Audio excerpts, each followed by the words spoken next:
세상에 떠도는 기묘한 괴담들. 첫 번째 이야기, 경기도의 계곡으로 친구들과 함께 실제로 겪었던 실화괴담. 대학교 1학년 때 친구들과 함께 경기도에 있는 계곡으로 놀러갔어.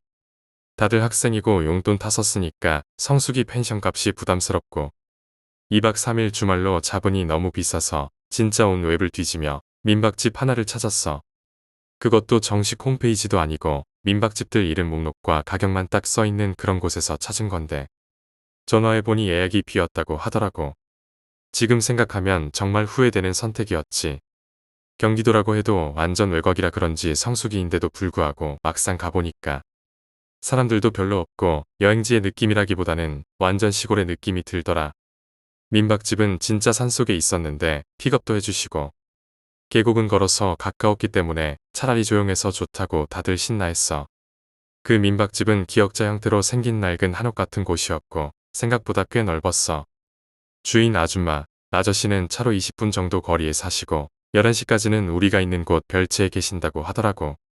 지금 생각하면 여자들끼리 밤을 혼자 지낸다는 게 위험하게 보일 수도 있지만 당시 우리는 밤새도록 먹고 떠들 생각에 완전 들떠 있었지. 어른들이 없으니 시끄럽다고 알 사람도 없을 거고 어른 없이 우리끼리 여행은 처음이었으니까. 민박집은 낡고 더럽긴 했지만 가격도 싸고 과장 좀 보태서 별채 펜션이라고 봤어도 될 정도라. 아무튼 우리들은 진짜 신나 있었어. 집 놓고 둘러보니까 집이 기역자 형태로 있으면 주변에 못 쓰는 공구 같은 거나 항아리 이런 게 있고 뒤는 다 숲이었어. 그리고 당신은 아무렇지도 않게 넘어갔는데 기역자에서 비어있는 왼쪽 아래 부분에 지하창고 비슷한 게 있었어. 내려가는 계단이 있고 거기 학교 체육창고 같은 철문으로 되어 있었어. 성인 여자 팔을 쫙 벌릴 정도의 폭이라 그리 크진 않아서 그냥 비료나 잡동사니들 넣어놓는 거라 여기고 말았는데 문제는 그날 저녁부터였어. 저녁에 고기를 구워 먹고 방에 들어가서 좀 놀고 과자 뜯고 하니 시간이 후딱 갔어. 낮에 계곡에서 무리하게 놀았는지 다들 피곤에 쩔어서 TV에서 해주는 터미네이터를 보고 있었지.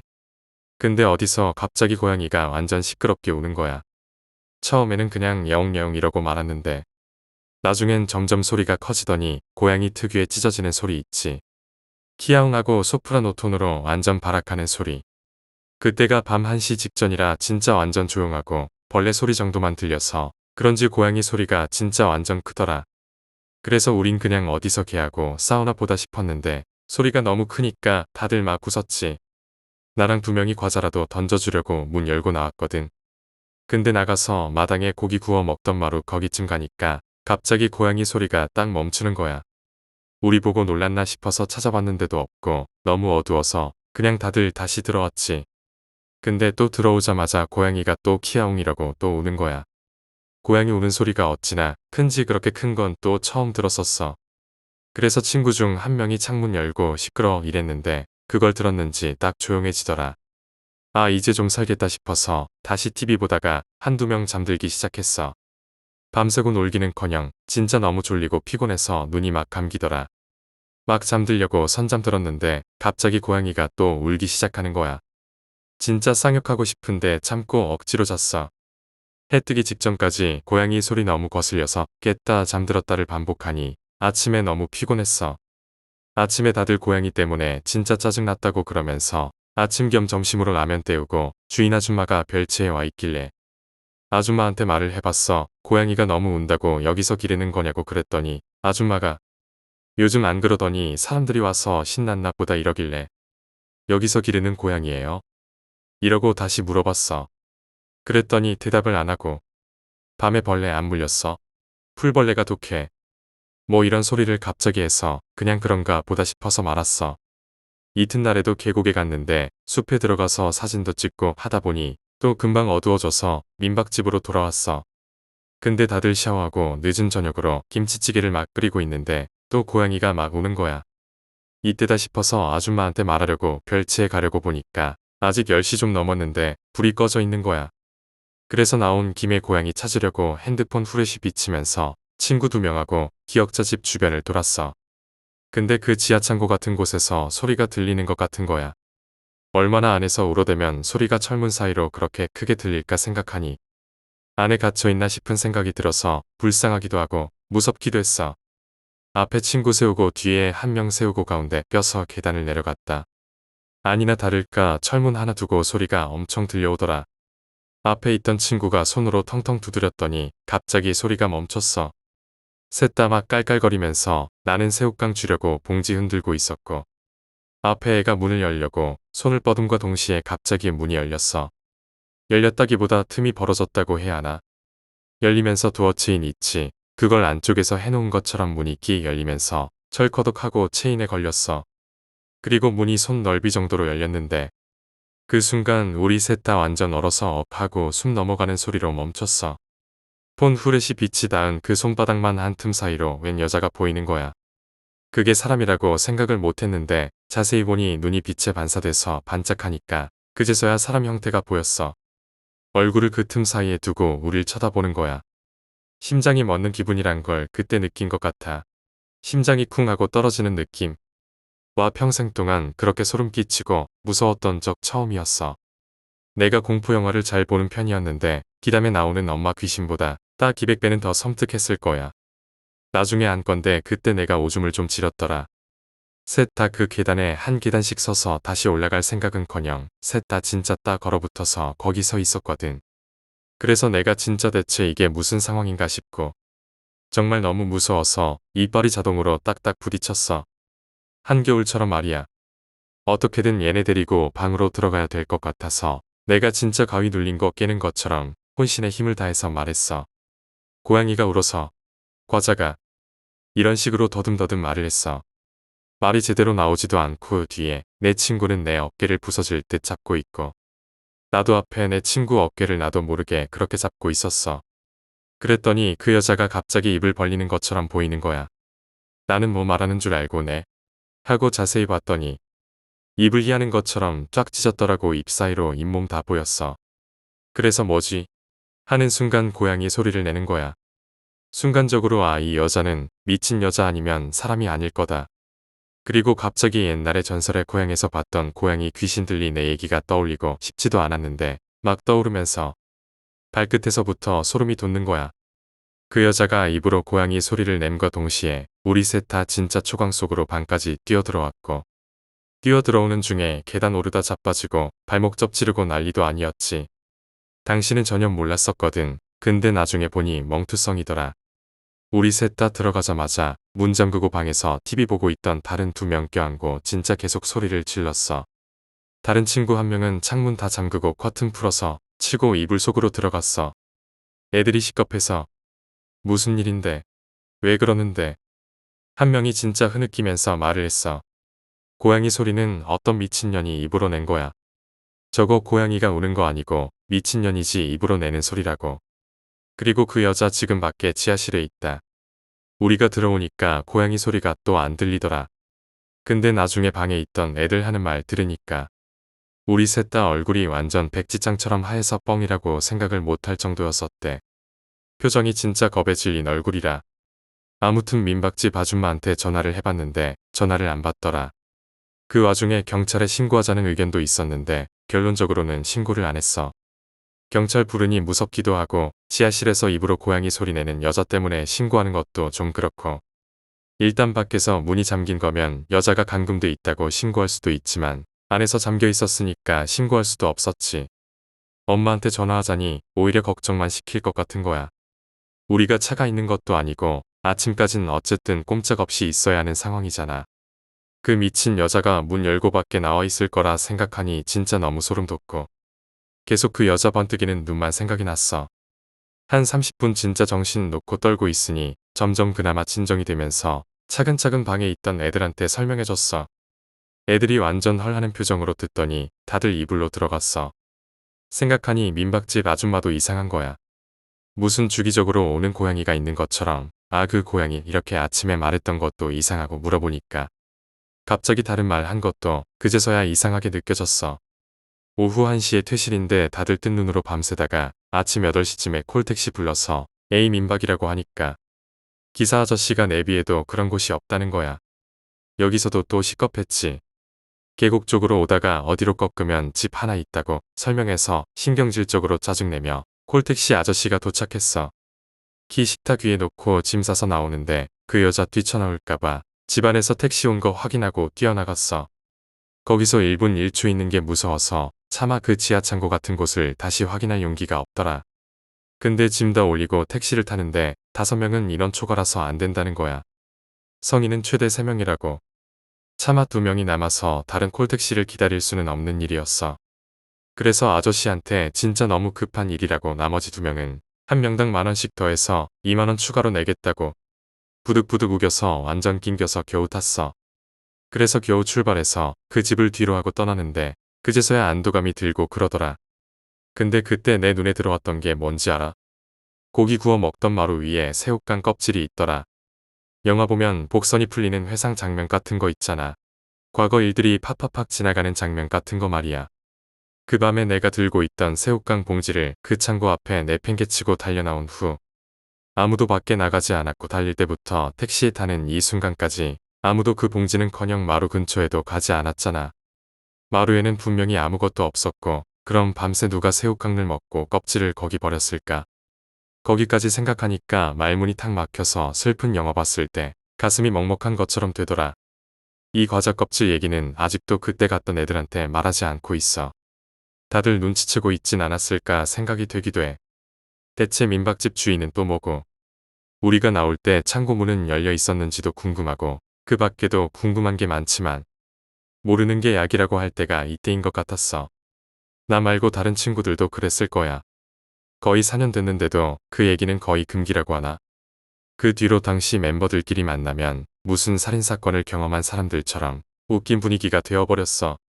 밤에 혼자 있을 때 고양이가 울면 그때 그 여자 눈이 떠올라서 아직도 심장이 내려앉아.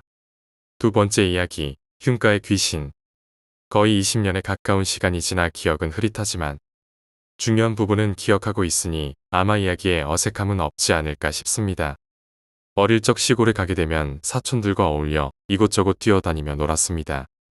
서울에 살아 그런지 시골에서 뛰어노는 게 그렇게 재미있더군요. 한 번은 시골집 근처에서 놀다 근처에 있는 동산에 오르게 되었습니다. 어르신들이 한 번씩 오르지 말라고 했는데 꼬마 아이들이 그런 걸 신경 쓰겠습니까? 산에 오르다 둘러보니 나무에 빨간 부적이 하나씩 붙어 있더군요. 알록달록한 동아줄을 걸쳐놓기도 하고요. 바람이 많이 부는 날이었는데 산 정상에 가까워지니 바람도 불지 않는 것 같았습니다. 이제 정상인가 싶은 마음이 들 때쯤 바람이 멈춘 것 같았습니다. 그리고 눈앞에 기괴한 흉가가 보이더군요. 앞마당에서 자그마하게 농사도 지었는지 흔적만 아주 조금 남아 있었습니다. 흉가는 나무로 기둥을 세우고 양철로 지붕을 덮은 오래되어 보이는 집이었는데 집 외벽과 기둥에 온통 부적이 붙어 있었죠. 부적은 노란 바탕에 빨간색으로 써놓았는데 붙여놓은 지 오래되었는지 너덜너덜하고 꼬질해 보였습니다. 그리고 집 주위에 2중 3중으로 오색 동아줄이 둘러져 있었고요. 그 당시에 사촌형 하나와 동생 하나와 함께 산을 올랐었는데 흉가 앞에 서니 형제들 앞에서 뭔가 뽐내고 싶은 마음이 들어 아무렇지도 않게 흉가 안으로 들어섰습니다. 사실은 오금이 떨렸죠. 전에 쓴 글에서 이상한 느낌이 있다고 말을 했는데 사실 그 이상한 느낌은 이 흉가에 들어서며 느낀 걸 기억한 겁니다. 밧줄을 지나 흉가 입구에 서자 오싹오싹한 기분이 들었습니다. 자세히 볼 땐 몰랐는데 부적의 글씨가 마치 피처럼 쓴 것도 보이고 주위가 적막한 게 으스스했죠. 여기까지 왔으면 돌아가야 했는데 저는 기어코 흉가 마루 위로 올라가 방 안을 훑어보았습니다. 머리만 빼꼼 넣어서 고개와 눈으로 방을 훑어보는데 원래 있던 것처럼 앉아있던 귀신과 눈을 마주쳤습니다. 그 이상한 건 형상은 애매한데 쭈그려 앉아있는 것 같았고 눈은 보라색이었습니다. 표정은 잘 보이지 않았지만 웃는 것처럼 보였죠. 그걸 보는 순간 뭔가 크게 잘못된 기분이 들었습니다. 순간 온몸이 경직되었지만 바로 몸을 돌려 흉가 밖으로 나왔고 시골집으로 돌아왔습니다. 사촌들은 제 얼굴이 굳어진 걸 보았는지 그다지 말도 나누지 않았습니다. 돌아가는 내내 제가 본 게 헛것이 아닌지 내내 생각했지만 너무 생생히 봤기에 무서운 마음만 커져갔습니다. 어떤 논리를 통해 얻어낸지 모르겠지만 보는 순간 살아있는 게 아니다라는 결론이 나왔기 때문에 더더욱 무서웠습니다. 마당을 지나 시골집 안으로 들어가는데 마당에 있던 백구가 미친 듯이 짖어대더군요. 원래 사람이랑 장난치는 걸 아주 좋아하는 순한 놈인데 제가 뭘 잘못했는지 아는 것처럼 짖었습니다. 사촌들과 집 안에 들어갔고 저는 할머니께 흉가에 다녀온 걸 이실 찍고 했습니다. 어르신들이 흉가에 다녀온 걸 알게 되었고 크게 혼쭐이 났습니다. 저는 잘못한 것에 대해 혼이 났으니 이제 조심하면 된다고 생각하며 저녁밥을 먹고 잠에 들었죠. 다음 날이 되었고 아침과 점심밥을 먹고 서울로 올라왔습니다. 왜인지 집안이 시끌시끌했는데 그 당시에는 무슨 일인지 궁금하지도 않았습니다. 집에 돌아와 어머니께 여쭤보았습니다. 왜 그 집에 가지 말라고 말을 했는지요. 이때 들은 이야기가 어마어마했었죠. 그 집에 귀신이 붙었는데 원래 살던 8가족 중 6명이 죽고 2명만 살아나갔답니다. 귀신 때려고 사방팔방 알아보았지만 가족들이 순식간에 죽어나가자 별수도 못 쓰고 있었는데 그 집안 사람이 저희 집에 들어와 귀신을 떼고 나갔다는 겁니다. 어떻게 시골집에서 귀신을 떼었는지 궁금하던 차에 어머니가 하시는 말씀이 시골집을 처음 지을 때 집터에 영물이 자리를 잡았기에 그 터 위에 집을 지은 거고 그 때문에 귀신이 집 근처에 올 수가 없는 거라고 하시더군요. 살아남은 그 집안 사람 2명을 집 안으로 들여놓고 동네에서 무당을 하시는 아주머니를 불러 타이른이 돌아갔답니다. 그리고 귀신이 돌아가자 무당 할머니께서 흉가에서 귀신이 못 나오게 막아 버리신 거고요. 귀신 이야기가 그렇듯 어린 나이에 그 이야기를 듣게 되자 섬뜩한 기분이 들었지만 그러려니 하고 넘겼습니다. 그리고 한 10년 정도 지난 것 같습니다. 문득 생각나 어머니께 여쭤보았죠. 어머니 그 시골 흉가 있잖아요. 그 집 이야기를 왜 괜한 이야기를 한다는 듯 타박하시더군요. 그때 제가 귀신을 본 것 같은데요. 제 말이 끝나자 어머니께서는 알고 계셨다는 듯 대답하셨습니다. 그래, 달고 왔다고 하더라. 무서운 이야기는 제가 했는데 어머니의 말씀에 제가 무서워졌습니다. 귀신을 달고 와요? 질문을 하자 어머니께서는 그때 있었던 일을 설명해 주셨습니다. 제가 집에 와서 어르신들께 혼이 나고 나서 집안 어르신이 옛날에 무당하시던 할머니를 찾아가 사정을 설명했답니다. 무당하시던 할머니도 동네에 살고 계시지만 제가 어릴 당시엔 토끼 농장을 하셨던 것 같습니다. 지금은 자제분들과 국수 공장을 하시고요. 아무튼 제가 토끼 할머니라 부르는 분이었는데 그분께서 다음날 아침에 찾아와 저희 집을 한 바퀴 쭉 돌시더니 어디에 멈춰서 쉬곤 이야기를 나누셨답니다. 이야기를 나누다 화도 내고 큰 호통도 치셨는데 30분 정도 이야기했고 어머니께 돌아와 집으로 보냈다고 말하셨다네요. 그리고 어머니께 해주신 말씀이 자기 집에 찾아왔는데 머리가 열려있는 걸 보고 궁금해서 같이 있으려고 따라왔단다. 근데 너희 집이 보통 집이냐? 따라오면 뭐해? 들어가지도 못하는데. 이렇게 말씀하시곤 집으로 돌아가셨답니다. 이야기를 여기까지 듣자 흉가 사건 이후로 제게 일어난 이상한 일들을 한 번에 이해했고 과거에 두개골을 다친 사건이 뭔가 영향을 끼쳤음을 알았습니다. 뒷이야기를 다 들으니 무섭지는 않았어요. 귀신을 달고 오긴 했어도 그 귀신이 저를 죽이려고 따라온 것도 아니고 죽일 이유도 없다고 생각했습니다. 조금 오싹하긴 했죠. 다 써놓고 보니까 무서운 이야기라기보다는 귀신에 대한 이야기가 되어버렸네요. 이 귀신 이후로도 여러 차례 이상한 걸 보긴 했는데 나이가 들수록 느낌이 점점 흐릿해짐을 느낍니다. 느낌은 흐릿해지지만 판단은 확실해져 가는 것 같아요. 사람들이 이야기하는 나쁜 귀신이라던가 착한 귀신이라던가 이런 건 잘 모르겠고 귀신도 조지려고 마음먹으면 조질 수 있지 않을까 싶습니다. 세 번째 이야기, 동정. 친구에게 들은 이야기입니다. 인적이 없는 황혼역에 공원에 혼자 앉아 있으면 너덜너덜한 빨간 드레스를 입은 할머니가 다가온다고 합니다. 그리고 우리 가족은 졸음운전을 하고 있던 트럭에 치여서 죽고 말았어. 이렇게 말을 꺼낸다는 것입니다. 기분이 나빠서 도망치려고 해도 이미 발이 움직이지 않아 이야기를 들을 수밖에 없다고 합니다. 내 아들은 매우 착한 아이였어. 가족을 언제나 배려하는 매우 상냥한 아이였다고. 하지만 신도 무심하시지. 그렇게 착한 아이였는데 트럭에 치여 오른손이 잘려나가 죽어버렸어. 불쌍하지.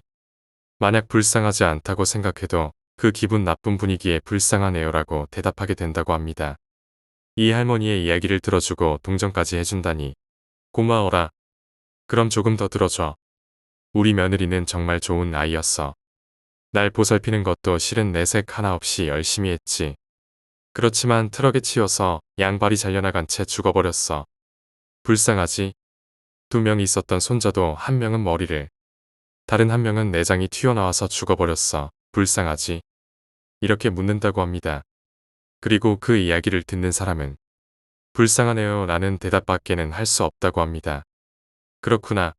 이런 꾀죄죄한 할머니를 동정해줘서 고마워. 당신, 내 아들이랑 며느리랑 손자들이 불쌍하다고 말했지. 정말 그렇다면 당신의 팔을 주겠어? 거기까지 들으면 다리가 움직이기 시작한다고 합니다. 그래서 서둘러 달아나기 시작하면 곧 달아날 수 있지만 어느샌가 할머니는 바로 뒤까지 따라온다고 합니다. 불쌍하다고 생각한다면 당신의 양쪽 발을 주시오. 당신의 머리를 주시오. 당신의 내장을 주시오. 이렇게 말하며 계속 쫓아온다고 합니다. 이 이야기를 듣고 나서 일주일 이내에 다른 사람 10명에게 전하지 않으면 할머니가 나타나 팔이나 양쪽 발, 내장이나 머리를 빼앗아 간다고 합니다. 그리고 그 빼앗은 몸들을 가족의 무덤 앞에 바친다고 합니다.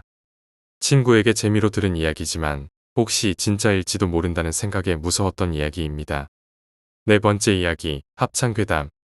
작년 정년 퇴임하신 우리 할아버지가 들려주신 이야기다. 할아버지는 젊었을 때부터 긴키 지방에 있는 초등학교에서 선생님으로 일하셨다. 그리고 이것은 그 학교에 부임하고 처음으로 맞은 여름방학 때의 이야기라고 한다. 악기 연주가 취미였던 할아버지는 시간이 나면 이른 아침에 음악실을 빌려 오르간을 치곤 하셨다고 한다. 그날도 아침 일찍부터 오르간을 연주하고 있는데 언제부터였는지 음악실 문 앞에 10명 정도의 아이들이 할아버지를 보며 멍하니 서 있었다고 한다. 깜짝 놀랐지만 할아버지는 자신이 선생님이라는 것을 상기해냈다. 안녕? 이라고 말을 걸고 무슨 일이니? 라고 물었지만 아무런 대답도 돌아오지 않는다.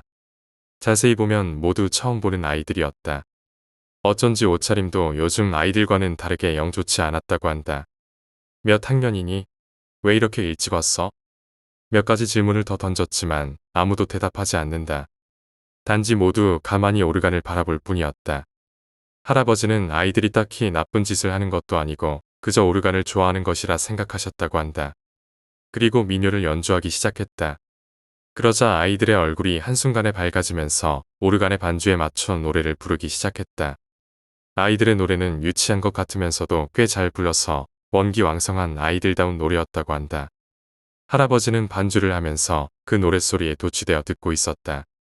그런데 곡이 끝나고 아이들이 있던 쪽을 보니 마치 어디론가 사라진 것처럼 아무도 없었다고 한다. 문을 열거나 방 어딘가로 이동한 흔적도 없었다. 단지 호련히 한순간에 종적을 감춰버린 것이다. 불가사의한 사건에 할아버지는 고개를 갸웃거리며 교무실로 돌아왔다. 마침 그때의 옆자리에 선배가 출근을 해서 할아버지는 방금 있었던 일을 선배에게 물었다고 한다. 이상하다는 듯 이야기를 듣고 있던 선배는 그런 건가라고 무엇인가 떠올려냈다. 그리고 조용히 조간신문을 할아버지의 책상 위에 던졌다고 한다. 신문의 날짜를 보고 그제야 할아버지는 아이들의 존재를 알아차렸다고 한다. 그날은 전쟁 당시 지역에 대규모 공습이 일어났던 날이었다고 한다. 그리고 학교는 대피소로 사용되고 있었지만 폭격에 의해 한번 무너진 것을 재건한 것이었다. 그 이후로 할아버지는 매년 공양의 의미를 담아 그 날이 되면 음악실에서 오르간을 연주하셨다고 한다. 하지만 그 아이들을 만날 수 있었던 것은 그때뿐이었다고 한다. 다섯 번째 이야기, 가드레일. 작년 여름이 끝나갈 무렵 있었던 일이다. 밤중에 오토바이를 타고 산길을 달리고 있었다. 그런데 급커브길에 들어설 무렵 이상한 것이 눈에 띄었다. 가드레일 너머에 흰 셔츠를 입은 사람이 보였던 것이다. 나는 사고라도 났나? 엔진에 문제가 생긴 건가? 라는 생각이 들었다. 그냥 지나가기에는 신경이 쓰였기 때문에 나는 속도를 줄이고 커브로 들어섰다. 그런데 그 순간 뭐라 설명할 수 없는 한기가 나를 덮쳤다. 본능적으로 여기에서 빨리 도망쳐야 한다. 는 것이 느껴졌다. 나는 바로 전속력으로 그곳에서 도망쳤다. 그리고 밤이 셀 때까지 휴게소에 머물다 해가 뜬 뒤에야 다시 그 커브길에 갔다. 급커브 주의라고 써진 표지판 아래 가드레일의 너머에는 끝도 없이 벼랑이 펼쳐져 있었다. 만약 그때 쓸데없이 참견하러 갔다면 지금쯤 나는 어떻게 되어 있을까? 여섯 번째 이야기, 본능. 학창시절의 맨션에서 자취를 할 때 있었던 일이다. 당시 내가 살던 애면에는 집에서 차로 2시간 정도 가면 이 고원이라는 관광지가 있었다. 그곳은 굉장히 경치가 좋기 때문에 나도 좋아했고 종종 친구와 드라이브를 하러 가곤 했다. 어느 날 이상한 꿈을 꾸었다. 꿈에서 나는 그 이 고원에 서서 경치를 바라보고 있었다. 그런데 내 오른쪽에 누군지 모르는 여자아이가 있었다. 대강 나이는 나와 비슷한 20대 초반 정도로 보였다. 그 아이 역시 나와 함께 주변을 바라보고 있었다. 그렇지만 꿈속에서 나는 어째서인지 굉장히 위화감이랄까 공포에 사로잡혀 있었다. 어째서인지 내 오른쪽, 즉 그 여자 아이가 있는 쪽이 무서운 것이다. 무엇이 무서운지조차 알 수 없었다. 그 아이의 얼굴이 타서 눌러붙어 있는 것 같은 것도 아니다. 나를 노려보고 있지도 않았다. 그저 미소를 지은 채 풍경을 바라보고 있었다. 그렇지만 나는 어째서인지 그 여자 아이가 너무나 무서웠다. 본능적으로 느껴지는 공포라고 할까. 여기 있으면 위험하다고 본능이 계속 경고하고 있는 느낌이었다. 그 상태로 오른쪽을 바라보지도 못하고 이유도 모른 채 무서워하고 있었다. 그리고 그 순간 갑자기 장면이 바뀌었다. 나는 대학에 다닐 때 소속되어 있던 연구실에서 신문을 읽고 있었다. 사회면에 여성이 칼에 찔려 입원이라는 기사가 실려 있었다. 어째서인지는 모르겠지만 나는 그 여자가 아까 함께 경치를 보던 여자아이라는 생각이 들었다. 그리고 병문안을 가야겠다라는 생각에 차를 타고 달리기 시작했다. 어디에 입원해 있는지 알고 있을 리가 없는데 알아서 길을 찾아 나는 것처럼 달려갔다. 그러나 그 도중 아까 전에 느껴졌던 그 위화감이 다시 내 몸속에서 끌어오르기 시작했다. 가면 안 되라는 느낌이었다. 그렇게 잠시 운전하는 동안 어느새 밤이 되었고 나는 병원에 도착했다. 현관문은 닫혀 있었지만 그 옆에 있는 야간 출입구에는 불이 켜져 있었기 때문에 그리로 들어갔다. 들어가자 바로 앞에 기다렸다는 듯이 긴 의자가 보였다. 거기에는 한 명의 아주머니와 어린 아이가 앉아 있었다. 이유는 모르겠지만 나는 그 아주머니가 나와 경치를 보던 여자아이의 어머니라는 것을 알 수 있었다. 그래서 그 아주머니에게 병실을 물어보기 위해 말을 걸었다. 실례합니다. 저는 아무개라고 하는데요. 그리고 나는 내가 그 여자아이의 이름을 모른다는 것을 알아차렸다. 한동안 말을 잇지 못하고 멍하니 서 있는데 머릿속에 유키라는 이름이 떠올랐다. 그래서 유키 씨의 병실은 어느 쪽입니까? 라고 물었다. 그러자 회계 쪽에서 물어보세요. 라는 대답이 돌아왔다. 나는 무슨 소린가 싶었지만 아주머니가 가리킨 방향에 회계라고 써진 푯말이 붙어 있었다. 어쩔 수 없이 나는 감사 인사를 하고 그리로 갔다. 한밤중인데도 회계에는 기다리는 사람들이 매우 많았다. 나는 뭐가 뭔지 모르겠다는 생각이 들었지만 어쨌거나 그 줄의 마지막에 섰다. 그리고 나는 잠에서 깨어났다. 솔직히 꿈에서 깨어났을 때는 이게 무엇인가 싶은 생각에 웃음만 나올 뿐이었다. 시간은 2시가 되기 얼마 전이었다. 그렇지만 이미 잠이 완전히 깨어버렸던 탓에 다시 잘 수가 없었다. 결국 나는 컴퓨터를 켜고 인터넷이나 하기로 했다. 그리고 잠시 뒤 어째서인지 기분이 나빠오기 시작했다. 그리고 내 왼쪽에서 굉장히 무서운 기분이 느껴지기 시작했다. 발이 떨리기 시작했다. 그 공포감은 꿈에서 느꼈던 것과 똑같았다. 단지 이것이 꿈이 아니라 현실이기 때문에 비교가 안 되게 더 무서웠다. 내 왼쪽에는 커다란 창문이 있었다. 창문도 커튼도 닫혀 있었다. 하지만 그 창밖, 베란다에 무엇인가 있다는 것이 느껴졌다. 그리고 그것은 분명히 일반적인 것은 아니었다. 본능은 계속해서 위험하다. 도망쳐라라고 외치고 있었다. 그리고 나는 커튼 너머에 그것이 무엇인지 알 것 같았다. 그것은 꿈에 나왔던 그 여자 아이였다. 그 여자 아이가 베란다에서 나를 미친 듯이 노려보고 있었다. 직접 보지 않아도 그 원한 서린 시선이 느껴지는 것이다. 이미 공포는 절정에 다다라 발은 와들와들 떨리고 머릿속에서는 계속 도망가, 도망가라 라고 외친다. 그때 키보드 옆에 있던 휴대폰이 보였다. 폴더를 열자 시간은 2시 반 정도였다. 어쨌든 여기서 도망치고 싶었기 때문에 나는 가까이 사는 친구에게 전화를 했다. 다행히 친구는 깨어 있었고 나는 친구에게 허락을 받고 방에서 뛰쳐나가 친구의 집으로 도망쳤다. 친구의 방에서도 무서워서 잠은 잘 수가 없었고 친구와 하룻밤을 새고 겨우 안정을 되찾았다. 다음날 집에 돌아왔지만 이상한 점은 찾을 수가 없었다. 결국 그 여자 아이의 정체는 지금도 모른다. 단지 내가 알고 있는 것은 그것이 대단히 위험했다는 것뿐. 나는 영감 따위는 전혀 없는 사람이지만 그것은 생명이 위협받을 때밖에는 느낄 수 없는 것이었다. 그 당시 살았던 맨션에서는 이런저런 이상한 사건이 많았지만 이것만큼 무서운 일은 없었던 것 같다.